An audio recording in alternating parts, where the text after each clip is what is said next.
ప్రార్థన చేయటం వచ్చు, ఎలా అన్నా ప్రార్థన చేసేస్తాను నేను అని అనుకుంటారు మనుషులు చాలామంది.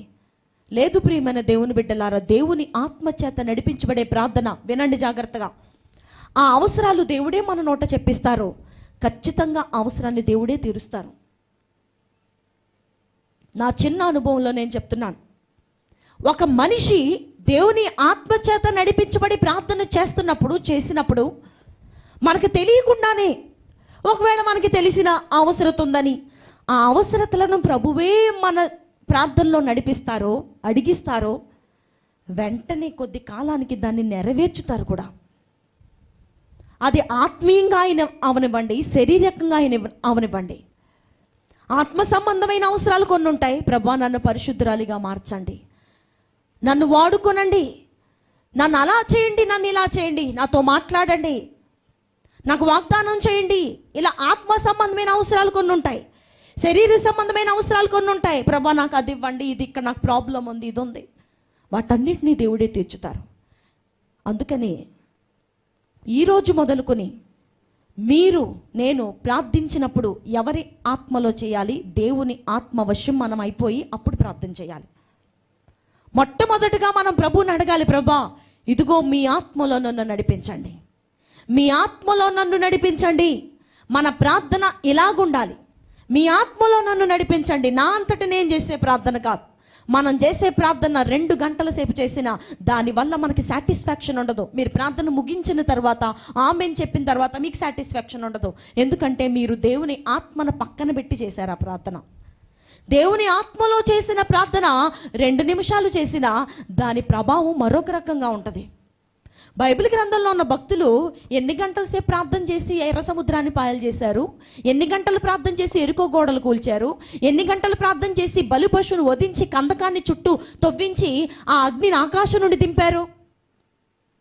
వితిన్ మినిట్స్లో వారు ప్రార్థన చేసి ముగించగానే అద్భుతాలు జరిగాయి. ఎలా? అంత చిన్న ప్రార్థనకు అంత పెద్ద అద్భుతం ఎలా జరిగిపోయిందండి? ఏంటి ఆ ప్రార్థనలో ఉన్నటువంటి ఆ మహత్యం ఏంటి? మనం ఇంత గంటల సేపు చేసినా మనలో ఉన్నటువంటి ఆ నిరుత్సాహము, ఆ నిస్సహాయత, ఆ కాన్ఫిడెన్స్ లేని తనము, ఏంటో కోల్పోయినటువంటి స్థితి ఏంటి? ఓ రకం చెప్పాలంటే ఏలియా గారి కంటే మనమే ఎక్కువ ప్రార్థన చేస్తాం. ఆయన ఆ బలి పశువు దగ్గర ఎద్దును వధించి ఆ కందకం మీద పెట్టినప్పుడు ఎంతసేపు చేశారు ఆయన ప్రార్థన? 4 మాటలు. సైన్యములకు అధిపతివి యెహోవా, నీవు దేవుడివై ఉన్నావని ప్రజలందరూ తెలుసుకునేటట్లు ఒక్కసారి నన్ను జ్ఞాపకం చేసుకోండి అనగానే అప్పుడే గబగబా ఆకాశం నుండి అగ్ని దిగిపోయింది. అంత చిన్న ప్రార్థనకే అంత చిన్న ప్రార్థన ఒకవేళ ఈ రోజుల్లో మనం చేస్తే కనీసం ఏ ప్రభావం కనపడదు. వారు చేసినప్పుడు ఎందుకంత అద్భుతాలు జరిగాయంటే వారు దేవుని ఆత్మ చేత ఏం చేశారు? నడిచారు, నడిపించబడ్డారు. వారు దేవుని ఆత్మలో ఉన్నారు, వారు దేవుని ఆత్మ నడిపింపులో ఉన్నారు, దేవునికి ఇష్టలుగా జీవించారు, దేవుని కొరకు బ్రతికారు, దేవుని కొరకే తమ జీవితాల్ని దారపోశారు. మనం అది చేయలేకపోతున్నాం. ఈరోజు ఏం చేయలేకపోతున్నాం?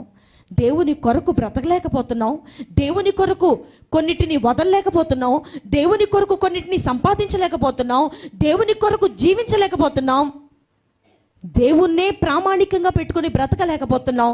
ఆయనే నా జీవితంలో ఉంటే చాలు అనే స్లోగన్ మన జీవితాల్లో లేదు. యేసు ప్రభు ఉంటే చాలండి నా జీవితంలో, నాకేం వద్దు అనే వాళ్ళు లేరు ఈ రోజున. అది నెక్స్ట్ ప్రయారిటీ అయిపోయింది. యేసు ప్రభు అనేది, ఆ పేరు అనేది, ఆ నామం అనేది, ఆ ప్రభావం అనేది, ఆ ప్రార్థన అనేది, ఆ నీతి జీవితమో, ఆ భక్తి జీవితమో సెకండ్ ఛాన్స్కి వెళ్ళిపోయింది. ఫస్ట్ ప్రయారిటీ దేనికంటే ఇహలోక సంబంధమైనవే, ఈ లోక సంబంధమైనవే. ఒక ఆస్తి ఉందనుకోండి, ఎంత ఉపయోగం అండి ఆస్తి ఉంటే మనకి అని అనుకుంటాడు ఈ మనిషి. ఒక ప్రాపర్టీ ఉంటే ఎంత ఉపయోగం అండి, పిల్లలకు ఉంటుంది. తక్కువలో కొనేసి పక్కన పెడితే పిల్లలకు ఉంటుంది. వాటి మీద మనకున్నటువంటి భరోసా, శరీర సంబంధమైనటువంటి వాటి మీద మనకున్నటువంటి భరోసా, ఆ ట్రస్ట్, ఆ ధైర్యము యేసు ప్రభు మీద లేదు ఈరోజు. యేసు ప్రభు మీద అంతే ట్రస్ట్తో నడిచే మనిషి ఎక్కడున్నాడండి? అంతే ట్రస్ట్తో నడవాలి అంటే అన్నిటినీ వదిలిపెట్టి ఒకవేళ ప్రభు రమ్మంటే మనం నడవగలగాలి. ఎప్పుడు నడుస్తాడు అలా మనిషి? దేవుని పిల్లలుగా మార్చబడిన మనము దేవుని కొరకు ఏం చేస్తున్నామో, దేవుని మీద అంత భరోసా కలిగి బ్రతుకుతున్నామా? మన పూర్వీకులు, మన పితరులు అలాగే నడిచారు. ఏలియా ఒక బట్ట వేసుకుంటే ఇంకొక బట్ట షెల్ఫ్లో ఉంది, చక్కగా మడతపెట్టి ఇస్త్రీలో ఉంది, తీసేసుకుందాం అనేది లేదు ఆయనకి. First point. నెక్స్ట్, ఎప్పుడు ఏ ఊర్లో ఉంటారో, ఎప్పుడు ఏం తింటారో ఆయనకి తెలియదు. ఇంకొకటి, ఆయనకు ఒక నిలువు నీడ లేదు, భార్య పిల్లలు లేరు, తన జీవితం అంతా ఏకాకి జీవితమే, ఒంటరివాడు, ఎవరూ లేరు. తన భరోసా, తన ఆసక్తి, తన ధైర్యం అంతా ఎవరు? దేవుడే. ఈ రోజున భక్తి చేస్తున్నటువంటి మన జీవితంలో మన ధైర్యము, మన భరోసా ఎవరు? ఏ భరోసా కలిగి మనము దేవుని మీద ఆలోచన లేకుండా దేవుణ్ణి పక్కన పెట్టి ఏ ప్రాపర్టీసు, ఏ గోల్డ్, ఏటిని చూసుకుని మనం జీవించేస్తున్నాం? జాగ్రత్త సుమా. ఈ లోకాన్ని విడిచిన రోజున, ఈ లోకంలో నువ్వు దేని మీదైతే ఆశ పెట్టుకుని బ్రతికావో, వేటిల మీదైతే నీ మనసంతా పెట్టుకుని, నీ హృదయం అంతా దాని మీదే ఉంచుకుని అమ్మయ్యా అని సేద తీరే మనసు నీలోకి వచ్చిందో, ఇది ఉంటే చాలు, నాకు ఇది ఉంది కాబట్టి నేను బ్రతుకుతున్నాననే మనసు మనలోకి వచ్చిందో, అవన్నీ అక్కరకు రావు. అవన్నీ మనకి సమాధానం చెప్పవు. అవన్నీ మనం దేవుని రాజ్యంలో నిలబడినప్పుడు మన ముందుకొచ్చి నువ్వు వెళ్ళిపోతాం, మేము చూసుకుంటామని చెప్పవు. నశించిపోతాయి, ఇక్కడే ఉంటాయి. బెస్ట్ ఎగ్జాంపుల్ దేవుని సేవకురాలు. ఈ స్థలం ఎవరి పేరున ఉందండి? ఆమె పేరునే ఉంది. ఇదే కాదు, ఇక మన మందిరాలు ఎక్కడెక్కడ ఉన్నాయో ఇంచుమించుగా ఆమె పేరిటే ఉన్నాయి. మరి ఈ రోజున ఆమె ఉన్నారా? లేరు. ఏం పట్టుకెళ్ళారు? ఏమీ పట్టుకెళ్ళలేదు. ఆమె చేతులున్న ఉంగరం తీయటానికి రాలా, వదిలేసాం. ఉంగరాన్ని పట్టుకెళ్ళారా? అది ఒకవేళ తవ్వి చూస్తే అక్కడే ఉంటుంది. అది ఉంటుందా? ఉండదా? మనిషి ఏమీ తేలేదు, ఏమీ తీసుకుని పోలేడండి. కనుక ఏమి తీసుకుని పోగలమంటే దేవుని మీద మనకున్నటువంటి ఆ ధైర్యము, దేవుని మీద మనకున్నటువంటి ఆ విశ్వాసము, దేవుని మీద మనకున్నటువంటి ఆ పూర్తి నమ్మకము, దేవుని మీద మనకున్నటువంటి ఆ ప్రేమ, అనురాగము, ఆప్యాయత, ఇవే మనతో పాటు వస్తాయి. ఇవి పైకి కనిపించవు. ఇవి ఎవ్వరి దగ్గర కొనుక్కునేవి కాదు. ఇవి ఎక్కడ అమ్మకాలు జరగవు. ఇవి ఎక్కడ దాచుకోవటానికి లేదు. మన మనసుని కేంద్రీకరించటమే, మనం ఆ విధంగా మన ఆత్మను ట్రైన్ అప్ చేయటమే అవి నేర్చుకోవటం, వాటిని కలిగి ఉండటం. వాటి కొరకు ఎంతమంది ప్రయాసపడుతున్నాం, వాటి కొరకు ఎంతమంది ఆశపడుతున్నాం. ప్రభా, నాకేమున్నా లేకపోయినా మీరుంటే చాలు. నిజంగా హృదయపూర్వకంగా వచ్చే మాటేనాది? 4-5 స్థలాలు ఉండి, 1 ఎకరం భూమి ఉండి, సొంత ఇల్లు ఉండి, చాలా బంగారం ఉండి, అన్నీ ఉండి, వాహనాలు, వస్తువులు అన్నీ ఉండి, పిల్లలు బాగా చదువుకుని, కోట్లు లక్షలు ఉండి, అతను కూడా వచ్చి చెప్తాడు, ఇదంతా ఏముందండి, దేవుడు ఉంటే చాలండి అని. నిజంగా అవన్నీ పక్క తీసేసి వేరే వాళ్ళు పేర పెట్టేసి ఇతన్ని ఒంటరిగా చేసేస్తే అప్పుడు వస్తుందా మాట? మీరు చెప్పండి. వెనకాల ఏమీ లేకుండా, కనీసం ఇల్లు ఏమీ లేకుండా ఒంటరిగా నువ్వు ఉన్నప్పుడు యోబు వలె అప్పుడు చెప్పగలగాలి. ఏమని? ఎవరున్నా లేకపోయినా పర్లేదండి, నాకు దేవుడు ఉన్నారు చాలు, దేవుడు ఉన్నారు నాకు చాలు. అన్నీ ఉన్నప్పుడు ఈ మాట ఎంతమందివి చాలా సులువుగా చెప్పేస్తాం. నాకు దేవుడు ఉంటే చాలండి, ఇంకేం అవసరం లేదు. ఇవన్నీ ఏమున్నాయండి? నిజమే.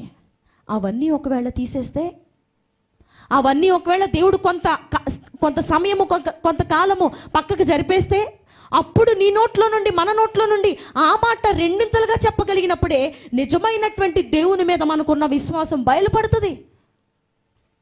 దేవుని గ్రంథంలో ఉన్నటువంటి భక్తులు ఏం చెప్తున్నారండి?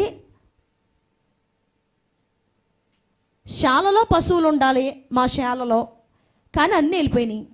గొర్రెలు, మేకలు, ఆవులు, ఎడ్లు అన్నీ ఉండాలి, అన్నీ వెళ్ళిపోయినాయి. శాల ఖాళీగా ఉంది. అయినా సరే అంజూరపు చెట్లు పుయ్యాలి, చాలా పెట్టుబడి పెట్టి, చాలా మందులు కొట్టి మంచిగా దాన్ని విత్తనాలు వేసాం, తీగలు వేసాం.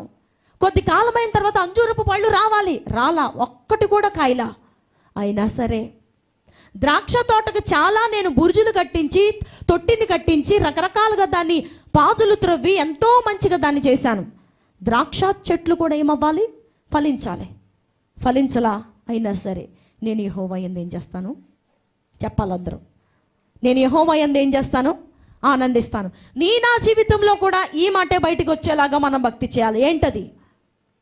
ఏమి ఉన్నా ఏమీ లేకపోయినా నాకు ప్రభు ఉంటే చాలు, నాకు ప్రభు ఉంటే చాలు. ఎట్లా?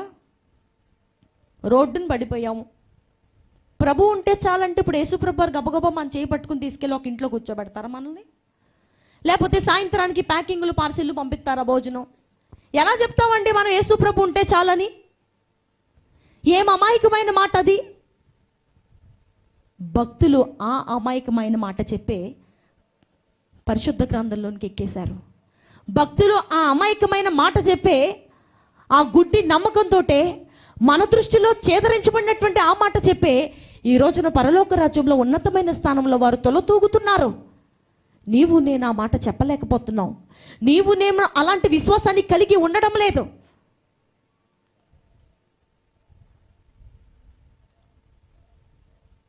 గెత్సెమనే తోటకి వెళ్ళారు ప్రభు. వెళ్ళిన తర్వాత తనతో పాటు శిష్యులను వెంట పెట్టుకెళ్ళారు. ఎంతమందిని వెంట పెట్టుకెళ్ళారు? 3 వెంట పెట్టుకెళ్ళారు. పేతురు, యాకోబు, యోహాను. ఈ యాకోబు, యోహాను అనేవారు జబదయి కుమారులు. ఎవరు కుమారులు? జబదయి కుమారులు. ఈ జబదయి కుమారులు దేవునితో చాలా మంచి సంబంధాన్ని కలిగి జీవించారని మనం చదువుతాం. పేతురు, యాకోబు, యోహాను ఈ 3 వెంట పెట్టుకుని మిగతా వారందరినీ ఇంకొక చోట వదిలేసి ఆయన వాడుకు చొప్పున ఒలీవల కొండ మీద ఉన్నటువంటి గెత్సెమనే తోటకు వెళ్ళినప్పుడు ఎందుకు వెళుతున్నారంటే ఆయనకి తెలిసిపోయింది, ఇంకొద్ది గంటల్లో నేనేం చేయబడబోతాను? సిలువ వేయబడబోతాను. ఇంకొద్ది గంటల్లో నేను సిలువ మరణానికి వెళ్ళిపోబోతున్నాను. కాబట్టి నేను ఇప్పుడు ప్రార్థనలో ఉండాలి, నేను ఇప్పుడు ప్రార్థన చేసుకోవాలి. ఇదేంటండి, చావు దగ్గరికి వచ్చేస్తుందని తెలిసినప్పుడు ఏ మనిషి అండి ప్రార్థన చేసేది? ఇటు వినాలి. మంచం మీద తీసుకొచ్చి వేసేసారు, వెంటిలేటర్ తీసేశారు, ఇంకో కొద్ది గంటలు ఏం చెప్తున్నారు. గట్టి గట్టిగా ప్రార్థన చేసేసేది ఎవరు? బాబా పలానా బీరువాలో డాక్యుమెంట్లు పెట్టాను, అది నువ్వు నీ తమ్ముడు పంచుకోండే. పాప ఇలారా, నా మెడలో ఉన్న కాసుల పేరుందే, దాన్ని కావుడి పెట్టిలో పెట్టాను, తీసుకోండే. చచ్చిపోయే ముందు మనుషుల నోట్లోంచి వచ్చే మాటలు ఎలా ఉంటాయో చూడండి. ఎలా ఉంటాయి? నీ చేత్తో ఒక చొక్క నీరు నా నోట్లో పోయే. యేసుప్రభు వారు చేసే పని ఏంటది? కొద్ది గంటల్లో ఆయన మరణమునకు సమీపించబోతున్నారని తెలిసినప్పుడు ఏం చేస్తున్నారండి ప్రభు? గెత్సెమనే తోటను ఎంపిక చేసుకున్నారు. జనాల మధ్యలో కూర్చుని తన బాధను వెళ్ళగ్రక్కలేదు. యెరూషలేము అక్కడికి దగ్గరగానే ఉందని చదువుతాం మనం. గెత్సెమనే తోటకి యెరూషలేము ఇంచుమించుగా 1 కిలోమీటర్ 2 కిలోమీటర్లో ఉంది. ఏదో ఒక మేడగదిలో కూర్చుని, మీ అందరికీ తెలియదు ఒక విషయాన్ని నేను చెప్తున్నాను, కొద్ది గంటల్లో నేను అప్పగించబడబోతాను. మీలో ఉన్నటువంటి యోధ నన్ను అప్పగిస్తాడు. నా కోసం మీరు అందరూ ప్రార్థన చేయండి. నేను ఆ నొప్పిని భరించేలాగా, నేను ఆ బాధను భరించేలాగా, చేతుల్లో మేకులు కొడుతున్నప్పుడు ఆ రక్తం వస్తున్నప్పుడు నాకు ఆ నొప్పి తగ్గేలాగా మీరు తండ్రిని వేడుకొనండి అని ప్రభువు చెప్పలేదు. మనమైతే అదే చెప్తాం. నేను బాధలో ఉంటే, నేను కష్టాల్లో ఉంటే నా కోసం మీరు అందరూ ప్రార్థన చేయండి అని చెప్పడం చాలా సులువు. ఆ బాధను అనుభవించబోయే వ్యక్తి, ఆ బాధను రుచి చూసే వ్యక్తి తనకు తానుగా వెళ్ళి ప్రార్థన చేయటం ఎంత ఆశ్చర్యం అండి. ఆయనకు ఆ మరణాపేక్ష వచ్చేసింది. మరణమగునంతగా నా ప్రాణము దుఃఖములో మునిగి ఉన్నదని ప్రభు చెప్తున్నారు. నేను చనిపోబోతున్నాను. ఇంకా ఈ లోకంలో ఉన్నటువంటి ప్రతి ఒక్కరి కొరకు నా ప్రాణమును పోయవలసినటువంటి సమయం ఆసన్నమైంది. ధర్మశాస్త్రము దేన్ని చేయజాలకపోయానో, మన పితరులైన వారు దేని కొరకైతే ఎదురు చూశారో ఆ యొక్క పాపరహితుని మరణము జరగబోతుంది. నేనేం చేయాలి? ఇప్పుడు వెళ్ళి గెత్సెమనే తోటలో ఏం చేయాలి? ప్రార్థన చేయాలి. కష్టం వస్తుంది అనుకున్నప్పుడు ప్రార్థన చేయడానికి వెతుక్కునేవారు ఎంతమంది? శ్రమ వస్తుందని తెలిసినప్పుడు, అందుకనే దేవుడు అక్కడ ఉన్నటువంటి శిష్యులతో వాళ్ళు నిద్రపోతున్నప్పుడు చెప్తున్నారు, మీరు శోధనలో ప్రవేశించకుండానట్లు మెలకువగా ఉండి ఏం చేయండి? ప్రార్థన చేయండి. శిష్యులకు అప్పుడేం శోధన అండి?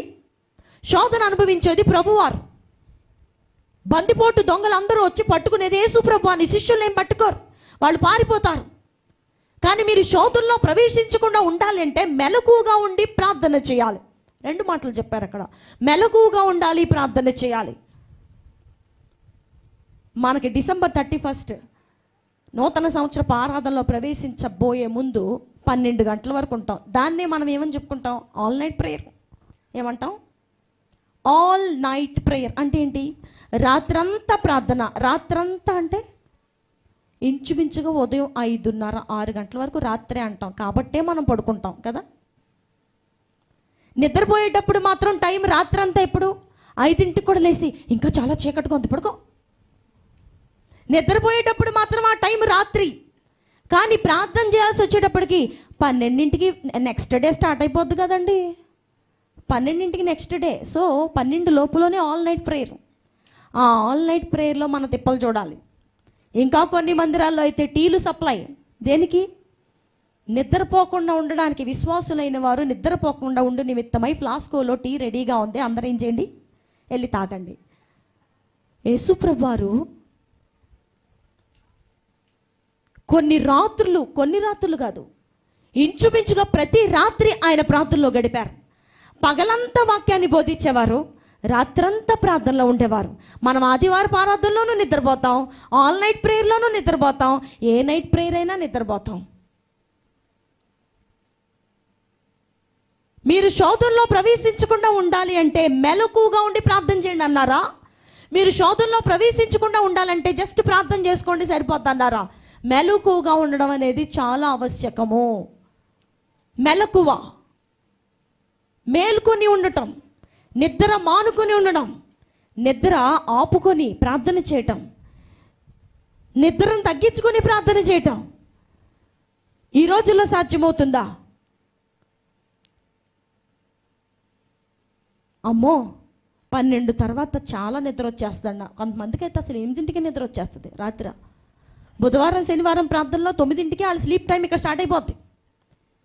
దారిలో నడుచుకుంటూ ఎలా వెళ్ళిపోతారు, బండి మీదో సైకిల్ మీదో. ఇంటికి వెళ్ళాక మళ్ళీ పడుకుని. నేను అసలు ప్రార్థనకి ఎందుకు వచ్చాను? నిద్రపోవటానికి వచ్చానా? యేసుప్రభువు దేవుడై ఉండే ఆయన శరీరానికి అసలు సుఖమే లేదే. ఆయన బ్రతికిన 33 సంవత్సరాలు ఆయనకి నిద్ర సరిగ్గా లేదు. ఎలా ఉండగలిగారండి ఆయన? మనసులుగా చెప్పేస్తాం ఆయన దేవుడు కాబట్టి ఉన్నారండి అని. కాదు, ఆయన శరీరంతోనే ఉన్నారు. మనకులాగే రక్తం మాంసం ఉన్నాయి ఆయన కూడా. ఎలా ప్రార్థన చేయగలుగుతున్నారు అంతసేపు? మనం ఎందుకు చేయలేకపోతున్నాం? ఎవరింట్లో ఉన్న ప్రార్థన పెట్టుకున్నప్పుడు 2 గంటలు మనకి 2 యుగాల్లో గడుస్తుంది. 7 గంటల నుండి 9 గంటల వరకు ఎప్పుడైపోద్దా 9 ఎప్పుడైపోద్దా, ఎప్పుడు ఏదో ఒకటి తినేసి ఇంటికి వెళ్ళిపోదామా? గెత్సెమనే తోటలో ప్రవేశించింది మొదలు ప్రభు ప్రార్థనలోనే ఉన్నారు. చీకటి, ఎలాంటి లైటింగు లేదు అక్కడ. ఏం పురుగులు ఉంటాయో ఏం పుట్టలు ఉంటాయో తెలియదు. అంత ధైర్యంగా మోకరించి ఏమన్నా చాపలు మ్యాట్లు ఉన్నాయా? మనకులాగా సుఖవంతమైనటువంటి ప్రార్థన ఏమీ లేదే. ఆయన ఎలా ప్రార్థన చేస్తున్నారండి? తన ప్రాణము మరణమగునంతగా దుఃఖములో ఉందని ప్రభువు చెప్పారు.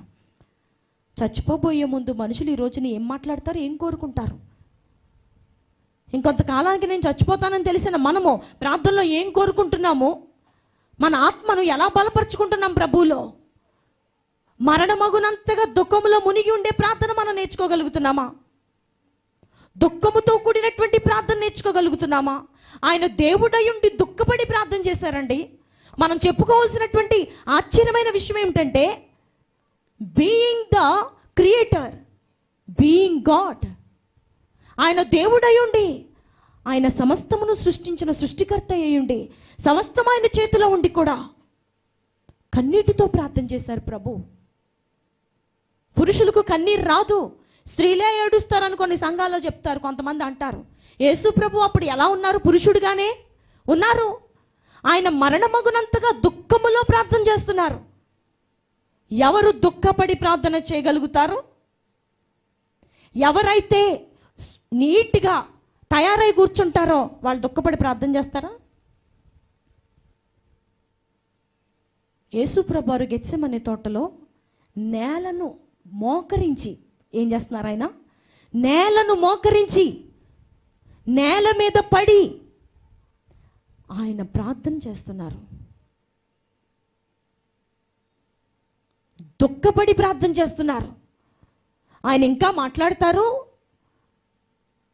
చింతాక్రాంతుడొకటకును దుఃఖపడుటకును మొదలుపెట్టారట.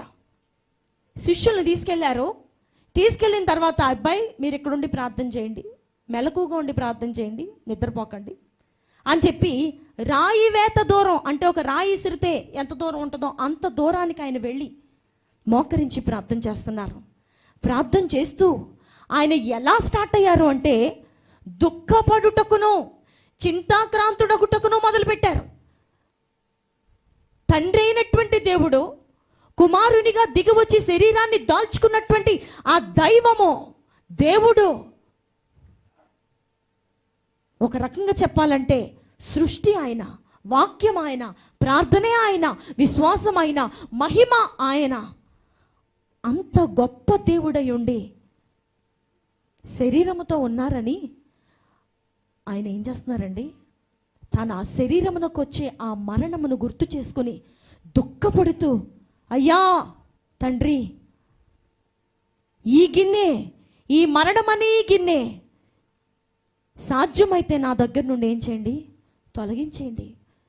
ఎందుకు ఆ మాట చెప్పారంటే శరీరంతో ఉన్నారు కాబట్టి ప్రభువుకు కూడా కొంచెం ఆలోచన వచ్చింది. చూస్తా చంపేస్తున్నారంటే ఏ మనిషి అండి భయపడకుండా ఉండేది? ఆయన దైవమే, చాలా ఇష్టపడే ప్రాణాన్ని అర్పించడానికి ఈ లోకానికి వచ్చారు.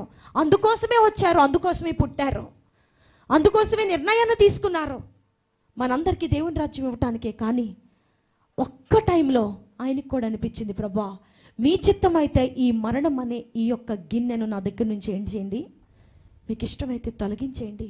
చాలా కష్టం అది. రోమా సామ్రాజ్యంలో సిలువ మరణం అనేది ఒక అత్యంత కఠినమైనటువంటి శిక్ష. అప్పటి వరకు అంత కఠినమైనటువంటి శిక్ష ఎవ్వరికి వేయబడలేదు. ఎవరికి వేస్తారంటే ఆ శిక్ష, ఎవరైతే ఘోరంగా పాపం చేస్తారో, ఎవరైతే ఇంకా ఈ మామూలుగా కొరడా దెబ్బలు కొట్టడము, లేకపోతే బాధించడము, చెరసాల్లో వేయటము, ఇంకేదో చేయటము అవదు, వీడింకా ఘోరమైన దుర్మార్గుడు, దుష్టుడు, ఇట్లాంటి వాడిని ఇలాగే వేసి చంపాలి అన్న వారికి మాత్రమే సిలువ మరణాన్ని వేస్తారట. ఆ సిలువ మరణాన్ని ఎవరికి వేశారండి? యేసుప్రభు వారికి సిలువ మరణాన్ని వేశారు. ఎలా ఎంచబడ్డారు ప్రభు? అంత నీతిమంతుడై ఉండి ఆయన దరిద్రునిగా ఎంచబడ్డారు. అంత పరిశుద్ధుడై ఉండి ఆయన మన పాపముల నిమిత్తమై పాపిగా ఎంచబడ్డారు. శిక్షకు కారకుడయ్యారు. ప్రియమైన దేవుని బిడ్డలారా, దుఃఖముతో ప్రార్థన చేయటం మనం ఈ రోజున చేయలేకపోతున్నది ఏంటంటే దుఃఖముతో ప్రార్థన చేయలేకపోతున్నాం. ఎవరైతే దుఃఖపడి ప్రార్థన చేస్తారో వారు దేవుని దృష్టిలో ఎన్నిక చేయబడతారు. ఏం చేయబడతారండి? ఎన్నిక చేయబడతారు. అట్టి వారిని చూసి దేవుడు సంతోషపడతారు. అట్టి వారిని చూసి దేవుడు ఆనందపడతారు. పరలోక రాజ్యమే సంతోషపడుతుంది. యేసుప్రభు వారు దుఃఖపడి చింతాక్రాంతుడైపోయి ఆయన తన్ను తాను ఆ సిలువ మరణానికి ప్రోత్సహించుకుని కూడగట్టుకుని శక్తంతటిని ఆత్రంగా ప్రార్థన చేస్తున్నప్పుడు పరలోకము నుండి దేవుని దూత వచ్చి ఆయన్ని బలపరిచారు. పరలోకమంతా తొంగి చూస్తున్నటువంటి ఒక మధురమైనటువంటి సమయం అది.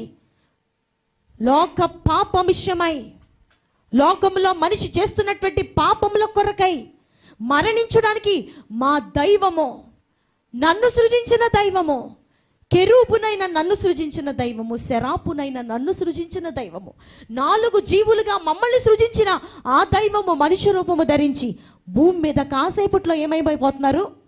మరణమునకు వెళ్ళిపోబోతున్నారు. పరలోక రాజ్యమంతా తొంగి చూస్తున్నారు. ఒక దూత వచ్చి ఆయన బలపరుస్తున్నప్పుడు ఆయన మరలా బలపడి, ఏం కాదులే వెళ్ళిపోయి కూర్చొని సరదాగా మాట్లాడుకోవచ్చు, వచ్చి తీసుకెళ్ళినప్పుడు చూద్దాంలే అనలా. Still he's praying. ఇంకా వేదన పడి, ఇంకా కన్నీరు కారుస్తూ, దేనికోసం కన్నీరు కార్చారంటారు ప్రభు? దేని కొరకు ఆయన దుఃఖపడ్డారంటారు? నా శరీరం మీద నొప్పి వస్తుంది అని బాధపడి ఉండరు ఆయన. నా శరీరం మీద ఇలా గుచ్చేస్తారేమో అని ఎక్కువ బాధపడలా ఆయన. ప్రభువా, ఎంత పాపం చేశారు నాయన లోకం, వీళ్ళందరినీ నా శరీరం మీద నేను ఇష్టపడి ఏం చేస్తున్నాను, భరిస్తున్నాను నాయన. ఇదిగో నా రూపంలో చేయబడినటువంటి నా పిల్లలు, నా స్వరూపమందు చెక్కబడినటువంటి నా పిల్లలందరి పాపంల కొరకు నేను ఇప్పుడు నా శరీరాన్ని నలగొట్టించుకోబడుతున్నాను. నేను సిలువ మరణానికి తీసుకుని పోబడుతున్నాను. దుఃఖము, పశ్చాత్తాపము, వేదన, ఆయన ఆత్రంగా ప్రార్థన చేస్తున్నప్పుడు, ఆయన మరింత ఆతురముగా ప్రార్థన చేస్తున్నప్పుడు ఆయన చెమట రక్త బిందువుల వలె అక్కడున్నటువంటి నేల మీద పడింది. ఆత్రంగా ప్రార్థన చేస్తున్నప్పుడు రక్తము స్కిన్లో నుంచి బయటికి వచ్చేస్తుంది. దాన్ని ఏదో ఒక కండిషన్ అంటారు మెడికల్ టర్మ్స్లో. అది ఎప్పుడు జరుగుతుందంటే, ఒక వ్యక్తి బాగా యాంగ్జైటీ ఫీల్ అయినప్పుడు, ఒక వ్యక్తి బాగా ఆత్రం పడినప్పుడు, బాగా అసలు పట్టుకోలేనటువంటి యాంగ్జైటీ ఫీల్ అయినప్పుడు ఈ లోపల ఉన్నటువంటి స్కిన్ లోపల ఉన్నటువంటి బ్లడ్ వెజల్స్ అంట రప్చర్ అయిపోయి పగిలిపోయి ఆ బ్లడ్ స్కిన్లో నుంచి, అంటే స్వెట్ పోర్స్లో నుంచి, చెమట గ్రంథుల్లో నుంచి ఆ రక్తం ఏం చేస్తుందంట బయటికి వచ్చేస్తుంది. యేసుప్రభు వారికి కూడా అదే జరిగింది. అంటే ఆయన ఎంత ఆత్రంగా ప్రార్థన చేసి ఉంటారు, ఎంత ఆతురపడి, ఎంత ఆసక్తిగా, ఎంత యాంగ్జైటీతో ప్రార్థన చేశారండి ప్రభు. ప్రియ సంగమా, మనం కూడా అట్టి ప్రార్థనలోనికి ఎదగాలి. మనం కూడా యేసుప్రభు వారు చేసిన ప్రార్థనలోనికి ఎదగాలి. ఆత్మలో ప్రార్థన చేయటం నేర్చుకోవాలి. ఒకళ్ళు ప్రార్థన చేస్తున్నప్పుడు మిగతా వారందరూ ఆ ప్రార్థనకి ఒక కుడిభుజంలాగా సపోర్టుగా ఏకీభవించాలి. ప్రార్థన చేస్తున్నప్పుడు దేవుని ఆత్మ నడిపింపు కొరకు అడగాలి. మన బిడ్డలను, మన భర్తలను, మన భార్యలను ప్రార్థనలో నడిపించుకోగలగాలి. అంతే తప్ప ప్రార్థన అంటే చులకనగా, ప్రార్థన అంటే ఏమీ లేదులే అనుకున్నట్టుగా, అవసరం వచ్చినప్పుడు మాత్రమే కన్నీరు, అవసరం వచ్చినప్పుడు మాత్రమే ప్రార్థన, ఇప్పుడు నాకు బాధ వచ్చింది కాబట్టి నేను ప్రార్థన చేస్తాను. యేసు ప్రభువారు సిలువ మరణం వచ్చిందని ప్రార్థన చేయలా. ఆయన వాడుకు చొప్పున గెత్సెమని తోటకి ఏం చేసేవారు, వెళ్ళేవారు. వాడుక ఆయనకి ప్రార్థన చేయటం వాడుక.